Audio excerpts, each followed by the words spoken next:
All right, hello everyone. This is part 6 of chapter 7, Entropy. In this part, we are going to do some problems, the good part of the lecture. So now we're going to see how to actually apply our knowledge on some problems. So the first problem that I'm going to do is problem 724. All or most of the problems of our chapters are very important and useful. We just pick some random problems and do them. So it doesn't mean that these problems that I do here are more important than the others, but they will show you the way that we approach a problem. And of course, before doing these problems, you need to make sure that you have understood the concepts, the content of the chapters and the lectures. So before that, please do not try to do the problems because it will not be an efficient way of approaching the course. So in 724, here we do have a rigid tank containing an ideal gas. So it's an ideal gas at given temperature, 40 degrees C, that is being stirred by a paddle wheel, as you see in the figure, in the picture. So the paddle wheel does 200 kilojoules of work on the ideal gas.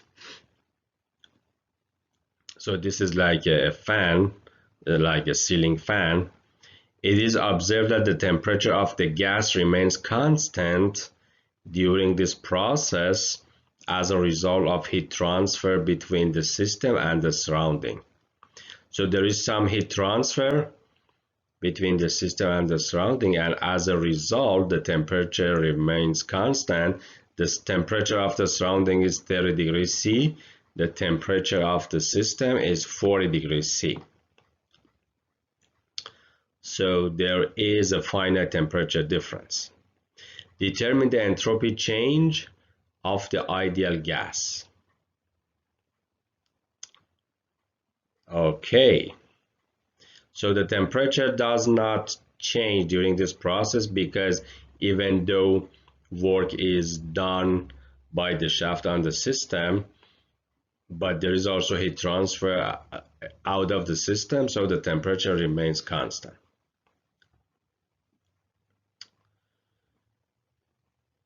Okay, so how to approach this problem? So determine the entropy change of the ideal gas.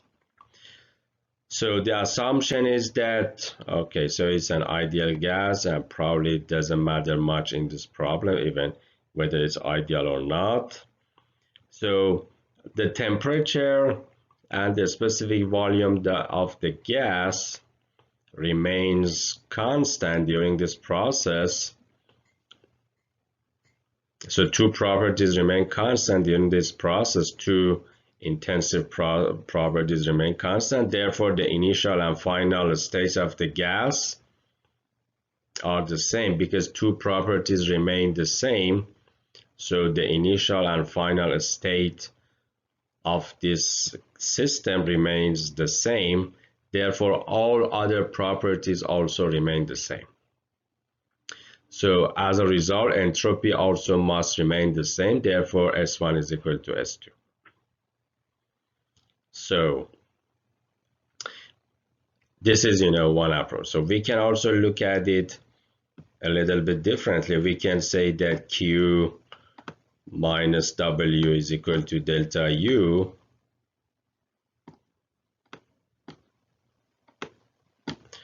and delta U of the system is equal to M U2 minus U1. And for an ideal gas, U is only a function of temperature. So therefore, delta U is equal to 0 for this ideal gas. So this is equal to 0 based on the first law of thermodynamics. Therefore, Q minus W is equal to 0.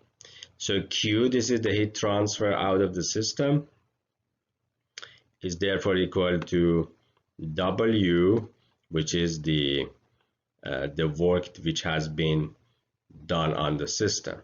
So in this case, this Q out is equal to this W. So this is like an additional analysis to better understand this problem.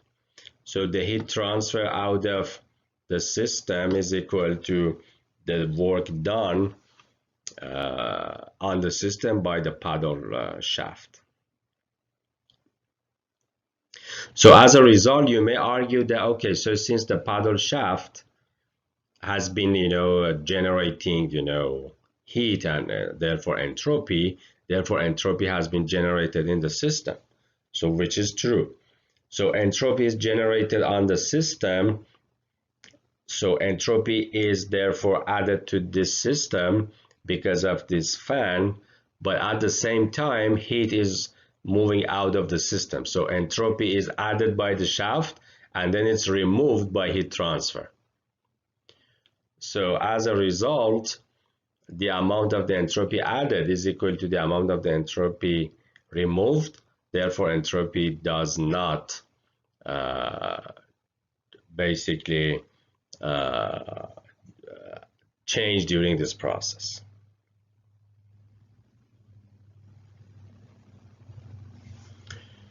Okay.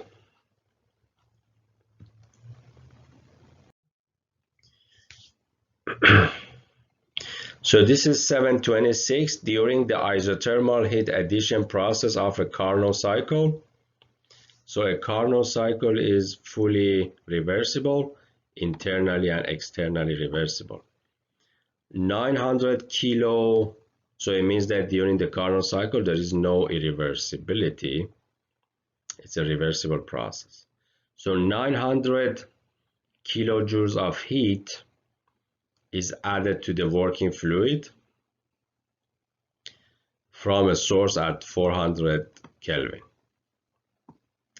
Determine A, the entropy change of the working fluid. So there is a source and at 400 degrees C heat is added, 900 kilojoules. We want to determine that the entropy change of the working fluid, which is inside the cycle, and the entropy change of the source, and the source is like the surrounding, and the total entropy change for the process.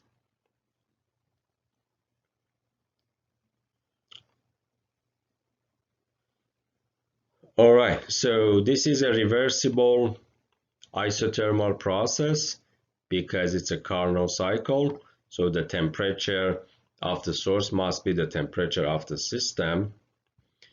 Because it's a Carnot cycle, it's internally and externally reversible. So because it's a reversible process, delta S is equal to Q divided by T for both the system and also for the surrounding. That's the definition of entropy, and it's also isothermal, so ds equal to delta Q over T. Now we can, because temperature is constant, so delta S is also equal to Q over T. So for the fluid, the change in the entropy is the amount of Q which has been received divided by the temperature, 900 over the temperature. So we need to be careful about the unit of the temperature. It has to be converted to Kelvin. So this is the amount of the Q added, the amount of the entropy increase in the system. So how about the source? How about the surrounding? For the surrounding, it's very similar process. Q divided by the temperature. So for the surrounding, Q is removed, so it is negative. And the temperature is the same as 400 degrees C, which is converted to Kelvin. So for the delta S of the source is also the 1.337 kilojoules per Kelvin, but with a negative sign. So it is equal to delta S of the fluid. The only difference is that the sign is, one is positive, one is negative. So this total amount of delta S of the system or which is equal to entropy generation, because based on the formulas that we had, S generation during this process is delta S of fluid and source, which is equal to 0.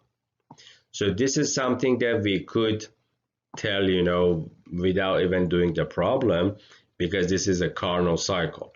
A Carnot cycle is internally and externally reversible, therefore it does not generate entropy.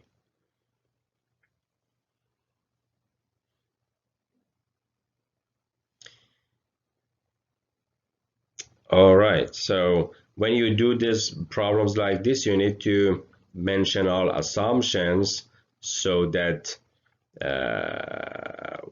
it's clear that you understand, what's going on.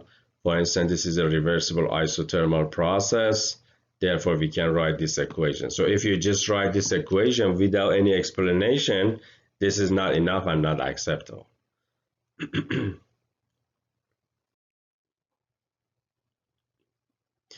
So those problems were sort of conceptual problems. Now let's do more practical problems. So this is 731. The radiator of a steam heating system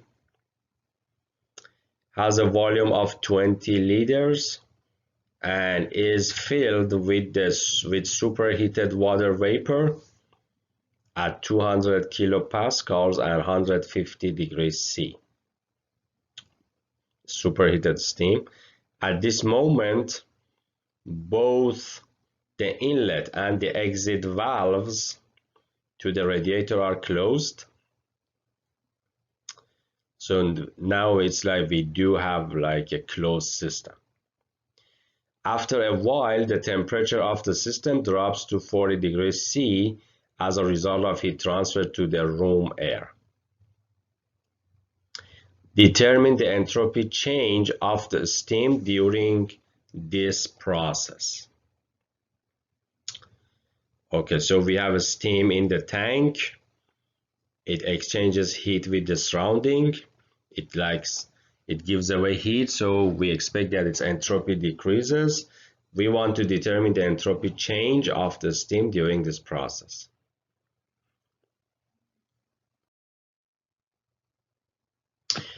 So that's the schematic of the tank. Because at the beginning its temperature and pressure are given, P1 and T1 are given. So we go ahead and use table A6. We must mention that this is table A6. When you do the problem in the exam, you must specify what table you have used. Just saying that table A4, A to A6, this is for the instructors, this is not for the students. So you must mention that you have used table A6. And then P1 200, T1 150, you can directly read. In this case, you definitely need the entropy because you want to find the entropy change.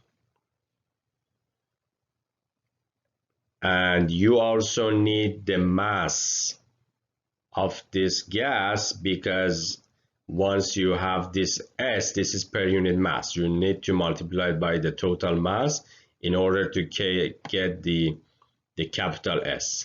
So this S, lowercase s, is entropy per unit mass. As you see, its unit is kilojoules per kilogram per Kelvin. But the unit of capital S is kilojoules per Kelvin. All right, so you read it from table A6.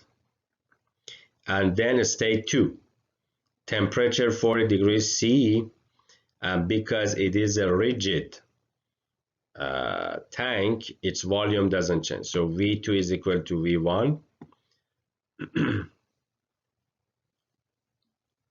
So at the state 2, we really don't know whether it is like under the dome saturated vapor liquid mixture, or it's still superheated. It could still remain superheated, or it could become like a mixture of liquid and vapor, or even it could become subcooled. So we really don't know. We need to verify that. Unless the problem specifically tells us to help us. But oftentimes it is not told. So here let's assume that it actually goes under the dome liquid vapor mixture. Then we need to use the saturated tables for temperature. Therefore, this is table A4. We must mention that we are going to use table A4, or we have used table A4. If you don't mention that, again, it's not acceptable. So you must mention it, and you must only use the tables. You cannot use anything else. So based on this, if you look at, actually in the next slides, I do have the tables to show you the details of the process. So for this, we can go ahead and find the quality of the steam, because we do need the quality in order to find the entropy of the mixture. So entropy at state 2 is equal to SF plus X2 SFG. So for this purpose, we do need to find the quality first. And finding the quality also verifies whether we are actually in the two-phase vapor liquid region. So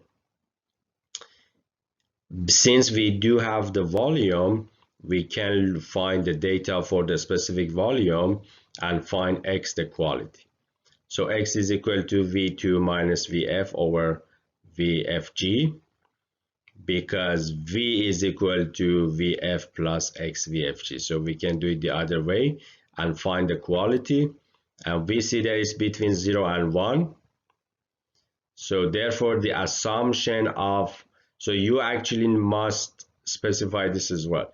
So here, when you write A4, you should say that, okay, first we assume that at the state 2, we do have a mixture of water vapor. Once you get X, you should mention that assumption verified. So you need to mention that assumption verified. So your initial assumption has been fine. Then with this X, you go ahead and find S2.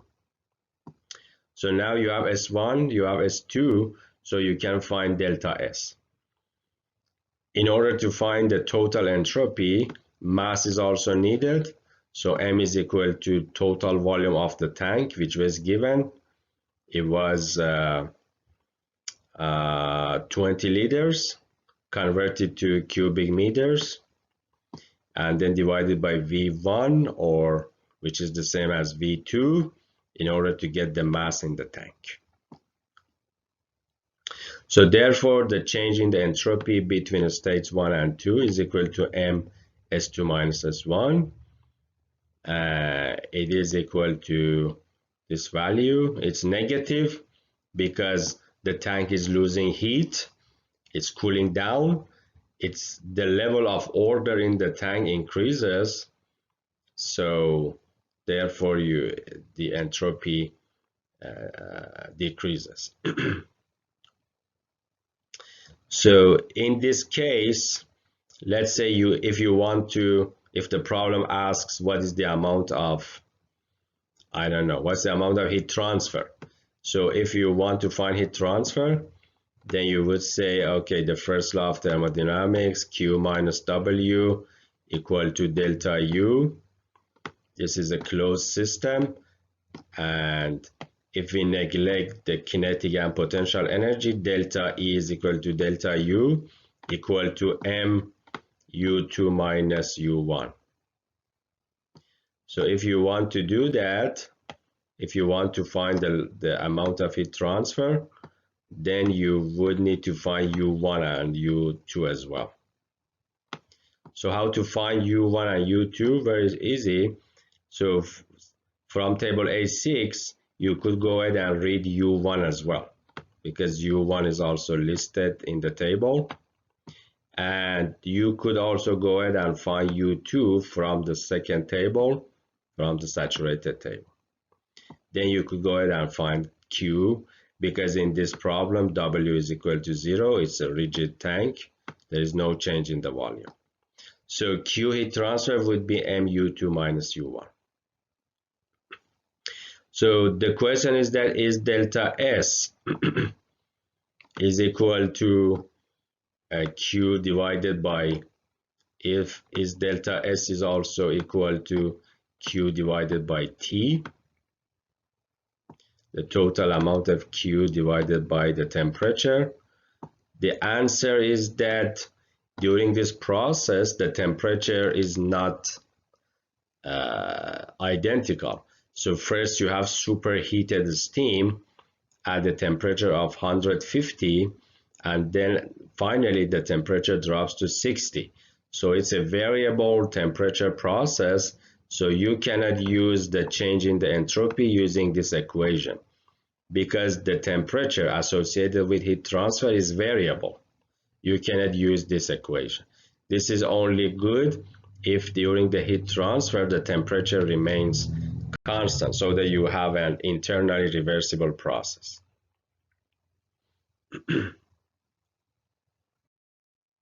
So these are the tables that I mentioned.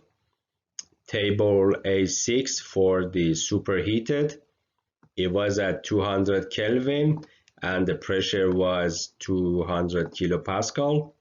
So from the table you see you can read V as you have done before, UH, S is now listed as well. So this is the value of the S1 that we looked up from the table. At state 2, it is saturated. We assume that, so you must mention the assumption. You assume that it is saturated, and then at 40 degrees C, in order to find quality, we use the condition of V1 equal to V2, volume constant, Vf, Vg, and then we find the quality X. And after finding the quality X2, we can go ahead and find S, the entropy, based on using the knowledge of SF and SFG here. So S equal to SF plus X2 SFG. So that's how we found S2 and S1. So this was S1 that we found, and this was S2.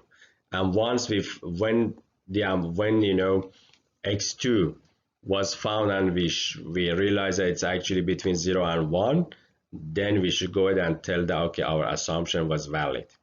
Let's say if your X, how about this? If your X2 was higher than 1, then that would mean that actually your assumption has been wrong. So your gas in the state 2 would be still in the superheated region. Then you would need to go and check the superheated table A6 in order to find S2.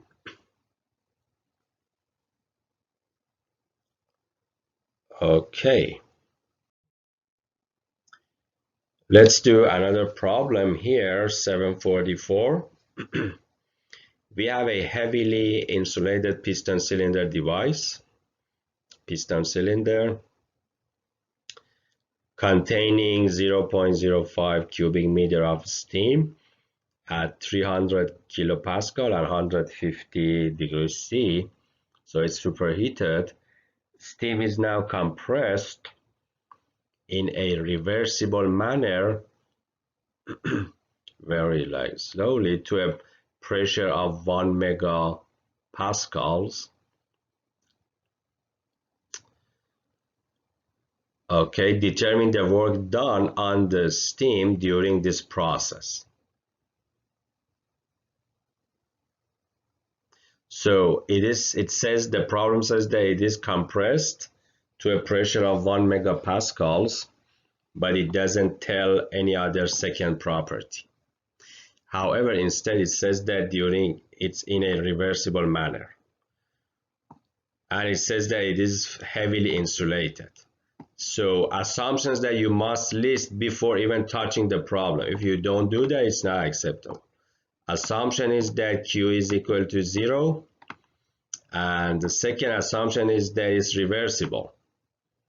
So Q is 0 and it's also reversible.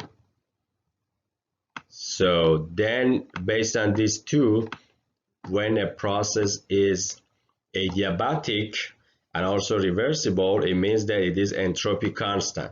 So it means that it is, during this process, S1 is equal to S2. This is a very important assumption, and without this, you will not be able to do the problem. So you must list very clearly this assumption. Otherwise, it tells that you don't know what you are doing.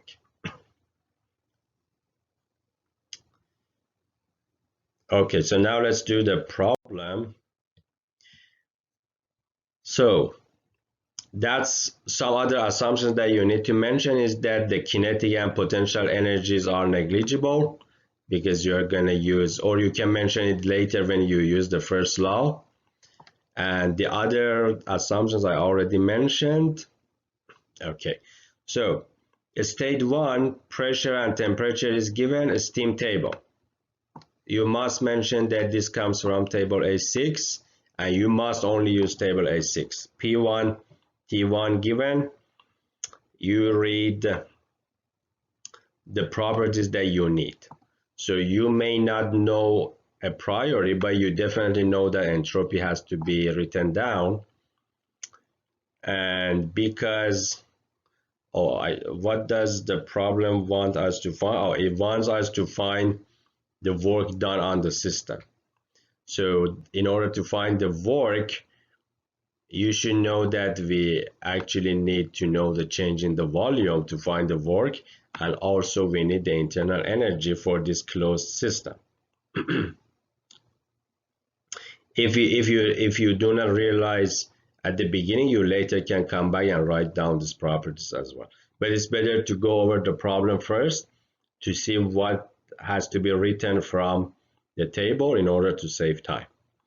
State 2, we do know the pressure, and since it is a reversible and insulated or adiabatic process, S2 is equal to S1. So again, you must mention the assumptions because this is a very important consequence. Without this, you actually would not be able to do the problem. So P2 given, S2 equal to S1. So S1 is known, so S2 is known. Then you need to go to the table, to the right table. So first you assume that it's superheated. So superheated, and then check the superheated table. So because initially it is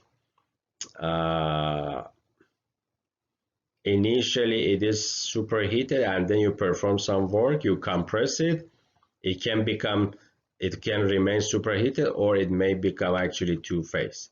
So first you start from, let's say, a superheated table, and we will see if the properties are there, then your assumption has been fine and you are verified. Otherwise, you need to go and check the two-phase table. So in the exam, if you just write something like this is not acceptable. This is for, again, for the instructors, it's not for you. So if you just write this is not acceptable because you need to go ahead and write the details. This doesn't need interpolation. So I will talk about the interpolation in the next slides. So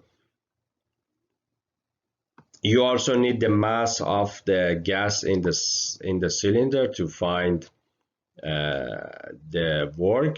So mass is V over V1, you find the mass. Then you need to write the first law, energy in minus energy out equal to delta E, or this is equivalent to Q minus W equal to delta E, or equal to delta U. So here you must mention that you have neglected the kinetic and potential energy. So you can mention this assumption here or at the beginning.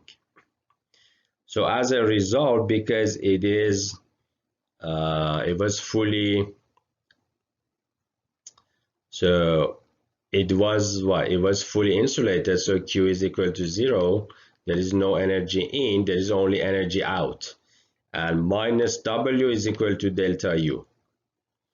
Delta U is mu2 minus u1. And then you have minus W here. So minus W means you know that you are actually performing work on the system. So this W itself is negative. And then there is another negative sign here. So this minus W is actually a positive number. So this positive number, we can call it the WB in. So this is the work done on the system is equal to mu2 minus u1.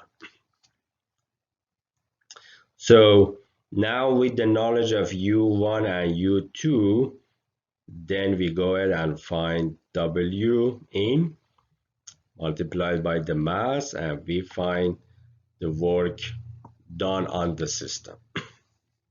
So in the next couple of slides, I will show you how some details of using the tables. So just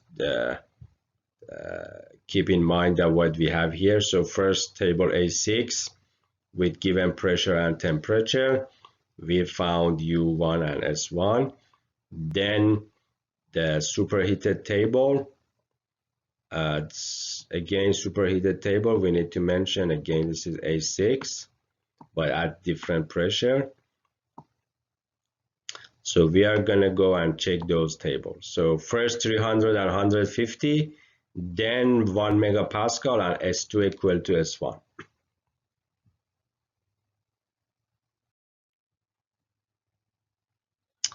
All right, so this is table A6. Well, you know, in the exam you cannot, you know, copy and paste the table, but you need to show the details. So 150 degrees C and pressure of 300 kilopascals. So you write down the specific volume, internal energy, and also the entropy S1 is here. Then you need to, then you move to state 2. At the state 2, the entropy is the same as this one that you just found, but the pressure is now has increased to a higher pressure. Okay, so this is the higher pressure of 1 megapascals, but the entropy that we have already read from the previous table is here. And if you look at the pressure table, you see that, oh, the entropy that you have for state 2 is actually between these two values. So it's between these two values, so it means that the temperature is between these two. It also means that the value of U that you want to find must be between these two values of U given in this table. So you need to do interpolation. How to do interpolation? You do have to write all of these details if, for instance, the problem requires interpolation. So you say that at temperature 250, U is equal to this value, 2710.4, and then S is equal to 6.9 for the first row of data. And then for the second row of data for the 300 degrees C, this value of the entropy, and your entropy is in between. So this is UX. So in the exam, if you don't have to write it this way, but you need to, I have noticed that some of you do write it your own way. It's fine. You write the interpolation your own way, but you must write it. You must write the details so that it shows the detail of your work to get marks, partial marks, not just some numbers from here and there. It's not acceptable. So when you do interpolation, you get that at S value of state 2 at S2 equal to S1, the magnitude or the value of the internal energy is found based on linear interpolation. So this is the this Ux here is the U2 in the previous slides that we used in order to find the work done on the system W in equal to mu2 minus u1. So here you see the application of entropy. So this is something we didn't have before. So in the problems of chapter 7, you notice that it's very comprehensive. Even though the exams, like the next exams, will not be necessarily on the previous chapters, but they are actually very comprehensive because you would need to use whatever you have learned so far. Without the knowledge of like the first law, you cannot do much on this chapter because oftentimes you need to use everything that you have learned before as well. Okay, so this brings us to the end of this lecture. It's already 36 minutes. So we're gonna do one more part, and we will do more even. So even you see here, we just use the first law on a closed system. So the problems are not very large yet. So in the next couple of problems, we will do some examples on like steady flow processes, uniform processes, and so on. So we will have one or more parts as well. Thank you for your attention. And again, if you do have questions, please send me emails. I may prepare additional lectures to answer your questions, or I will address your questions through the rest of the lectures. Thank you, and we'll see you again.